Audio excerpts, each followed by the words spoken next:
guys, welcome back to our channel. So ഞാൻ ഇപ്പോൾ കാണിക്കുന്ന how to make മുട്ടപ്പോള. Okay? അതിന്റെ റെസിപ്പി ആയി ഇപ്പോൾ ഞാൻ പറയുന്ന ഇതൊക്കെ അതിന്റെ ഐറ്റം. 10 മുട്ട എടുക്കാം എന്നിട്ട് ഒരു പാന എന്തെങ്കിലും വെക്കാം. പിന്നെ നമ്മൾ ഇതെന്താ പഞ്ചസാര എടുത്തുകൊണ്ട് അതിൻ്റെ ഉള്ളിൽ വെക്കാം.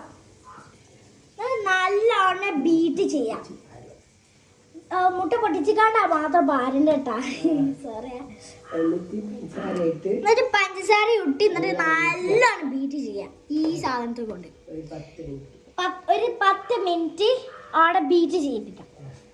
പിന്നെ നമ്മൾ ഇതാ ഈ ഫ്ലവറും പിന്നെ ഏലക്കായ് പൊടിച്ചതും ആവശ്യത്തിന് മാത്രം ഇട്ടുകാണ്ട് സ്പൂൺ കൊടുത്തുകാണ്ട് നല്ലോണം മിക്സാക്കാം.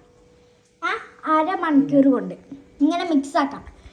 പിന്നെ നമ്മളൊരു പാൻ എടുക്കുക, അല്ല എന്തെങ്കിലും ഒരു മോൾഡ് എടുത്തുകാണ്ട്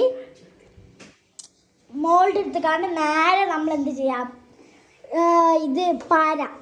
എന്നിട്ട് അടിപൊളിയാവും ഗായ്സ്. കുറച്ച് നേരം ചൂടിൽ വെച്ചിട്ടുണ്ടെങ്കിൽ എന്നിട്ട് അടിപൊളി നല്ല ടേസ്റ്റ് മുട്ട പോലെ ഉണ്ടാവും. സൂപ്പറാ ഗായ്സ്, തിന്നണ്ടിയതാ. ഓക്കെ, ഇത്രയുള്ളൂ ഗായ്സ്. So bye guys.